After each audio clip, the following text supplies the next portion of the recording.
The way you know your right in a secular society as a citizen is the same way you should know your right as a believer. The way it works in the secular world is the way it works in the spiritual realm, if you know. One of the laws you should know as a child of God is the law of lease. Once you acquire a place, once you pay compensation for a place, a property, a flat, a building, by the virtue of that compensation is now yours.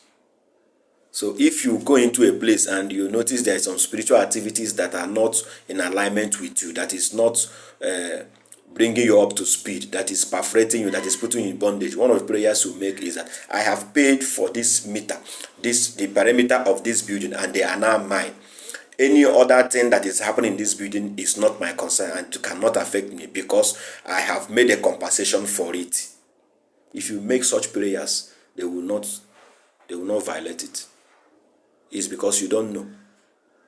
Once you make that declaration, there is no spirit power that can violate because they know you know already.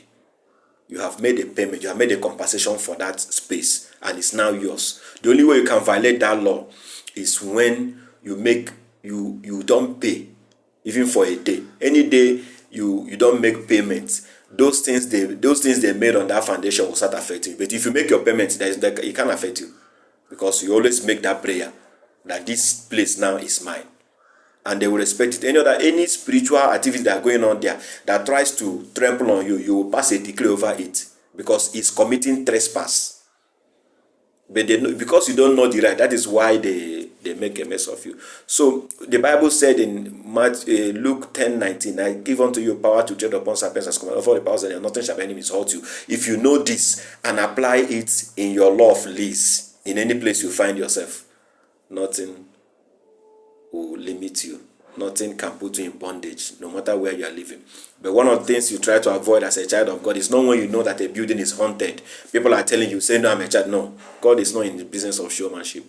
But when you go into it not knowing, or the laws you tell them, you make the spirit that function there that you know what you are doing, that I have made this payment, this place is mine, and they won't violate it, because if they violate any decree you pass with your mouth, you put the spirit in bondage. They know these things, but because you don't know, that is why you are afraid.